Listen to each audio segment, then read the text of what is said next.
Hey YouTube, it's officially November in Wisconsin, which means it's time to retire the motorcycle for the season. Today I'm going to be showing you what I do to winterize this Yamaha FZ-07. I'm going to be doing 3 simple, quick and easy things to it. First of all, we're just going to give it a quick wipe down with a cloth and some water. Then we're going to be placing some fuel stabilizer in the gas tank to keep it from gelling. Finally, we're going to be taking out the battery and putting it in storage. Alright, so here are the tools you're going to need for this project. We have a 5/16 wrench, some fuel stabilizer marked as storage fuel stabilizer, and if you can find this small bottle, it's all you need for the size gas tank the motorcycle has. You need a trickle charger for the battery so that it lasts the winter, doesn't run out. You need a can of gas to top off the fuel in the gas tank because you don't want any air in the gas tank because air contains moisture. Moisture condenses and then you get water in your gas. Need some rags just for general cleanup and to wipe down the motorcycle to clean it, and some water just to rub things down if they're a little dirty. So first step's just going to be wiping it down. It is fairly dirty just from sitting in my garage the last 2 weeks not using it. Kind of holding out to see if it would get warmer, but it seems like we finally made it officially into winter.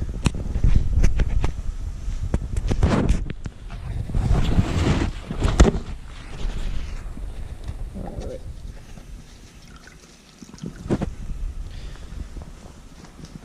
So, just going to give it a quick wipe down. You don't want any like dust or debris on it. It'll be giving anything a chance to corrode it or ruin the paint finish. Nice clean cloth, clean wipe down. Gonna wipe it down again. Gonna wipe it down again as soon as I get the gas in it, because I'll probably spill some. Wouldn't be the first time. Give it a good clean.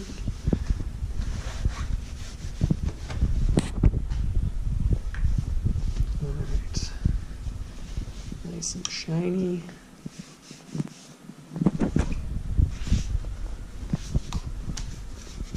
Alright. So, next, fuel stabilizer. So, we're gonna open up our gas tank here with our key. Look in there. You can see there's a little bit of gas. It's almost all the way to the top, but we're gonna need to top it off. That's where our handy dandy gas can comes in. Alright, well, I got my lovely assistant to help me hold the camera so you can see what's going on. So I can see there's fuel about 1 inch down, so we're just going to add some, top it off, see if I don't spill any in front of you guys. You want as little room for air in there as possible, because any air is going to have moisture, and any moisture is going to turn into water as it gets cold out, which is then going to be in your gas, which is not fun. Alright, I used a little bit more since my last fill up than I thought I had in here. Almost there.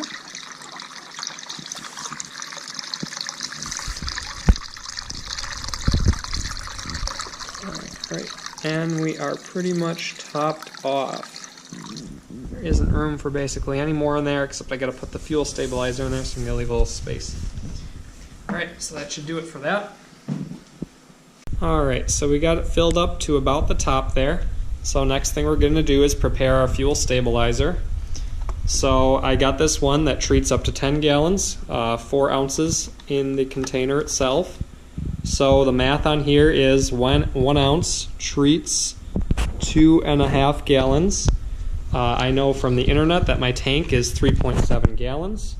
So we're going to do a little math on the phone here and say 3.7 gallons divided by 2.5 gallons per ounce means I need 1.48 or 1.5 ounces of this stabilizer for a full tank. So we'll get that going right now. get our thing open.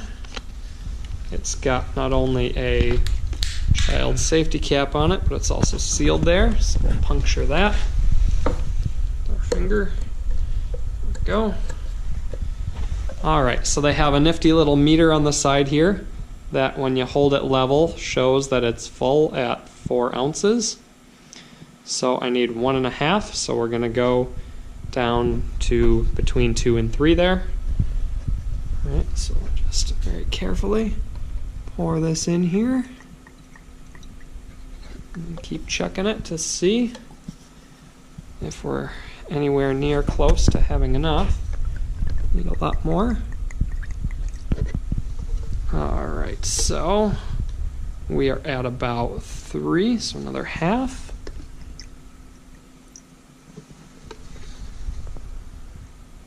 Alright, just a little more.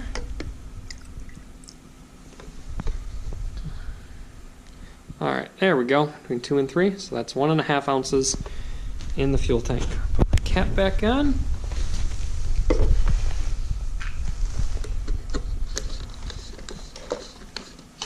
Then, if you read the rest of the instructions, which you can find online, I'm sure, they recommend run engine for 5 minutes after adding product to treat entire fuel system. So that's what we're going to do. We're going to open the garage door so we don't get fumes in here, run it for 5 minutes, and come back when that process is done.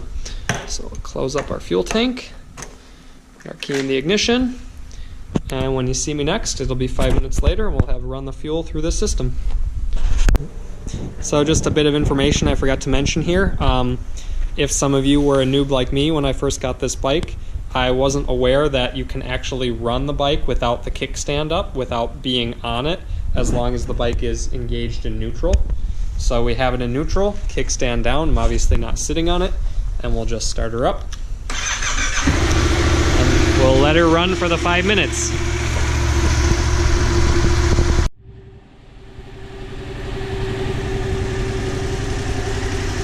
Alright, she's been running 5 minutes.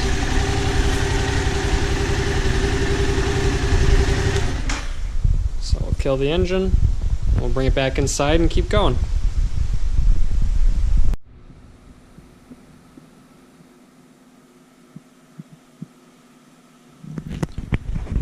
Alright, now that we have the fuel stabilizer inside, it's time to work on the next part, which is getting the battery out. Battery has to come out because it can't stay out here in the garage in the winter cold for 6 months. Pretty much reason for that, in case you don't know, is because chemistry. Batteries have acid in it, they get cold, and the battery in your car is helped by the alternator when you're constantly running your car. So in the motorcycle, if you're not going to be starting it for too long, it'll eventually die out in the winter cold, and then you won't be able to start it next season, and then you'll cry. Alright, so down here is the keyhole to open up the back seat. So we're going to need to get some tools out of there. So let's see, if you hold that, it'll pop up. And get it out. So we got all our tools on the back that we're going to use to get the battery out. Now, in this motorcycle, the battery is located directly under the foam seat here. There is a nut there and a nut there that you can get out with one of these Allen wrenches. Alright, I forget which size it is, so we'll try this one. So we get it in there. Yep, that's him. Alright, so get this in there. Hold the cushion back. Righty tighty, lefty loosey. Get that tension off of there broken. So we can get this unscrewed and off of here. 6.5 hours later. That one off of there. We'll take care not to lose our washer as well. Everything. Yep, looks like it's seated in there good. Alright. So put our screw down here so we don't lose it. Same to the other side. 1 eternity later. Alright. Take our other screw. Back here. Put our tool down. Alright. then the seat just pops right off. It just has a little nub there that seats in there to keep it on. So there's a battery. Seat down. Alright, so we're going to have to get the leads off. Got a positive lead there. Or I'm sorry, positive lead here, negative lead there. So we're going to need a Phillips screwdriver to get that out. And we're going to need a wrench to get this bar out so that we can pull the battery out. Alright, so we got the seat off, exposing the battery as well as the fresh air intake. And we got the back seat off, exposing the tool kits inside. So what we have here is the Allen wrenches, one of which we already used to take off the seat. This is the part of a screwdriver, Phillips and flathead. This is the handle of the screwdriver. And this is the wrench from our own personal tools that we're going to need to take off this metal plate that's blocking the battery in right now. So first, let's get that plate off. Again, this is a 5/16 wrench. And I'll just give this a little turn to loosen it up. Some of them are on a little tighter than others. There we go. Get them just tighten, loosen so they're not quite so tight. Here we go. And last one. There we go. Alright, so now we can just finish them off nice and easy. Get this plate out of here. Unscrew these by hand.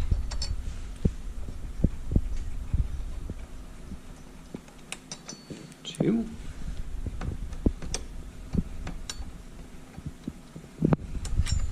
Three. And four.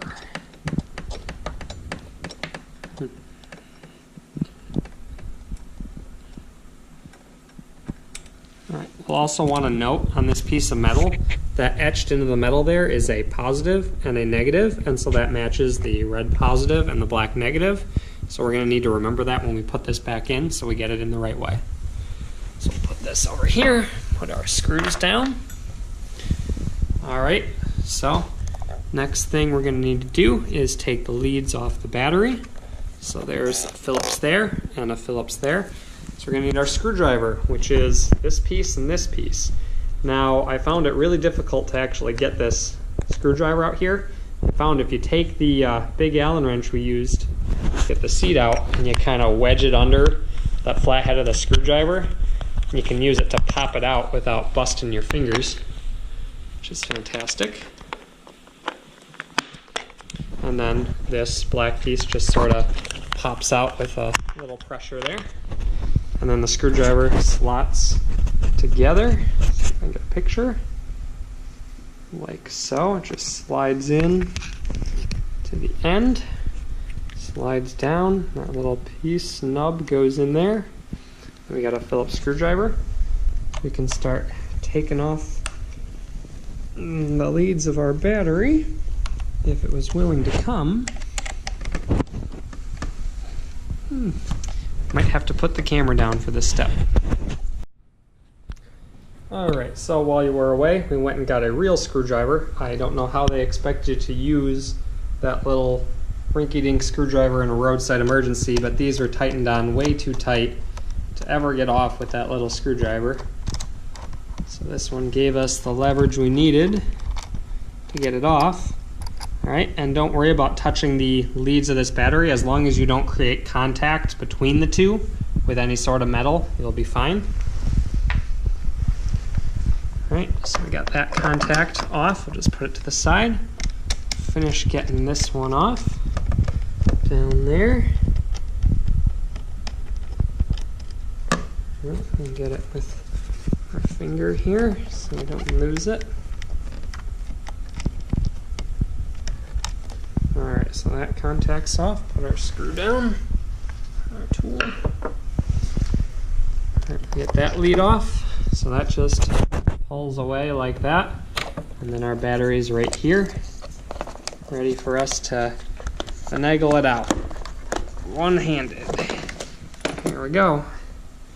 There she is. Ugh. Alright, there's your battery. So what we're going to do with this now is we're going to take it, we're going to put it somewhere inside nice and warm and dry and off the floor so it won't get wet. And we're going to be taking our trickle charger over here and we're going to be connecting the leads to it so that it maintains a level of charge throughout the winter and doesn't run down, which will keep it nice and healthy and ready for the start of the season.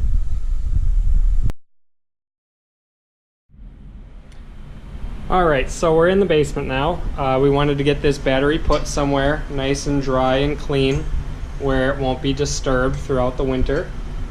So kids don't come down here, animals, anything like that. So we got our trickle charger. We're going to plug it in up. We don't want to plug it upside down. A lot of these have circuitry in them so that if you do plug it upside down, it'll reverse it and power your battery correctly. Some do not. So just as a precaution, just make sure to plug it in so the wordage and the, signage and everything is upright and not upside down, because that'll help. So we'll get it plugged in there, and it has a little LED that'll come on. It'll tell us pulsing green means it has power, but it's not currently charging. So we'll take our leads over here, and our battery is marked positive on that terminal, negative on that terminal, and our leads, red is positive, and it has a little positive sign for us. So we'll take our lead here and we'll put it on the positive side like that and get it on there nice and good. Hold on. Alright, if you didn't see there, I was just stretching it out a little bit, pulling it so it unfurls a little more so we can get more out of it. We'll get the negative side clipped on there. Want a good connection so it doesn't come off. Get a red one on there, good. Alright, we'll leave her there. So we're on the leads, positive to positive, negative to negative. Come back over to our unit. It has a little LED, solid green is charging, so we're good to go. Alright, so we're back from the basement, got the battery out, got the hole where it goes. Also for next year when we put it back in, they've been real nice to us and they put a positive and negative sign inside there, so we make sure we get the battery in the right direction. Even though it would be pretty hard to try to figure out how to wrap this around the other way. But just making it more, idiot-proof so that it can't do anything wrong. Alright, so we'll put everything back together. We'll stuff that in there. We don't want to lose anything. So we'll take our metal plate, put it back in position. Alright, get our screws. Just kind of hand tighten everything up because we're going to be taking it all apart at the beginning of the season.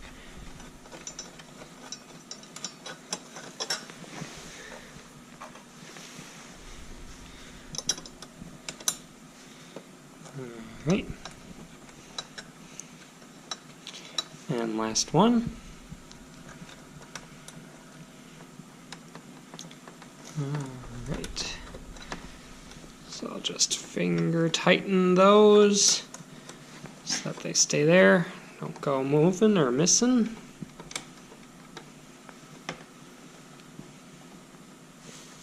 Alright, then we'll go and we'll get our seat, which we've put over here, top of the car. We'll bring them back over. Alright, so there is a little cutout right there for the nub on the seat. So we put the seat so that goes in there, and then it just sets down.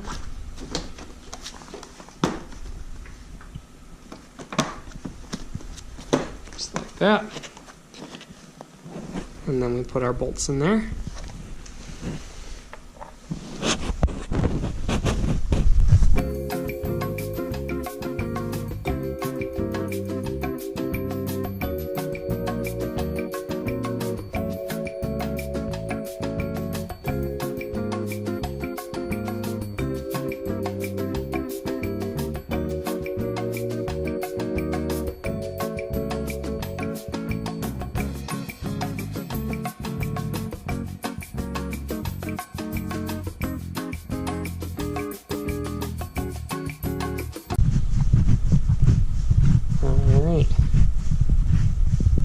we go. Alright, with the seat on, the last step is just to put your tools away. Put this back seat cover on. Park her where she's going to live for the remainder of the winter. Alright, so we got our tools back in there. Seat back on. Clip them in. There we go. Look. Take our key out of the seat hole. There we go. Alright, and as you see, turning key obviously does nothing because there's no battery. So we're going to just have to walk it back to its parking spot. Last thing some people will tell you to do is to cover it if it's by a window because the sun can damage the paint a little bit. So if you have that scenario, up to you. And that should be it. That's how you winterize your motorcycle. Thanks for watching.